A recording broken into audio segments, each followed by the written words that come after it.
Hi hello good morning. Second day travel video सिरीजमध्ये मी अमृता तुमचं सर्वांचं स्वागत करते. आजची सकाळ थोडी उशिरात झाली होती. पहिल्यांदाच कारने एवढा लांबचा प्रवास केला होता.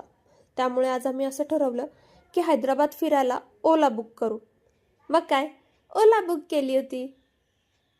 त्याआधी पोटभर नाश्ता केला आणि सोबत चहा घेतला आणि ड्रायव्हर दादा आम्हाला हॉटेलवरच घ्यायला आले. त्यानंतर आम्ही गेलो सालारजंग म्युझियम पाहायला.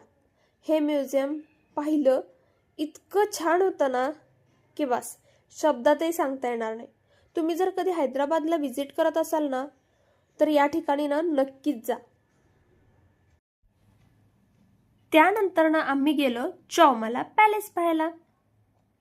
जुन्या काळात असलेले साहित्य संग्रह, त्या काळात वापरत असलेल्या वस्तू आणि बरंच काही गोष्टी तिथे आम्ही पाहिल्या. त्यानंतर ना आम्ही जवळच्याच एका हॉटेलमध्ये जेवायला गेलो. खूप भूक लागली होती फिरून फिरून. आणि हो, ड्रायव्हर दादांना सुद्धा घेऊन गेलो होतो आम्ही जेवायला. खूप वेळ झाला ऑर्डर देऊन, पण अजून ना ऑर्डरच आली नव्हती. फायनली जेवण आलं आणि आम्ही सगळे जेवून तृप्त झालो. त्यानंतर ना आम्ही गेलो भारतरत्न डॉक्टर बाबासाहेब आंबेडकर यांचा स्टॅच्यू पाहायला. वेळेअभावी ना आम्हाला चारमिनार बाहेरूनच पाहावा लागला आणि अशा प्रकारे आम्ही आमच्या हॉटेलवरती पोहोचलो. जवळजवळ 5:30 वाजले होते. हॉटेलवरून आता आम्ही निघालो आमच्या गाडीने रामोजी फिल्म सिटीच्या दिशेने. मला ना कधी एकदा फिल्म सिटी बघते ना असं झालं होतं. आणि फायनली 8 वाजता ना आम्ही पोहोचलो रामोजी फिल्म सिटी जवळ.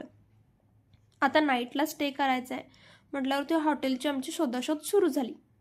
ऑलरेडी खूप बुकिंग्स होते, त्यामुळे हॉटेल शोधायला ना खूप वेळ लागला. फायनली एक हॉटेल मिळालं जिथे जेवणाची सुद्धा सोय होती. रूमवर आले आणि थोडं स्किन केअर केलं आणि लवकरच झोपी गेले, कारण उद्या फिल्म सिटी बघायची होती ना म्हणून. असा होता माझा आजचा दिवस. कसा वाटला तुम्हाला माझा हा व्हिडिओ मला कमेंट करून नक्की कळवा.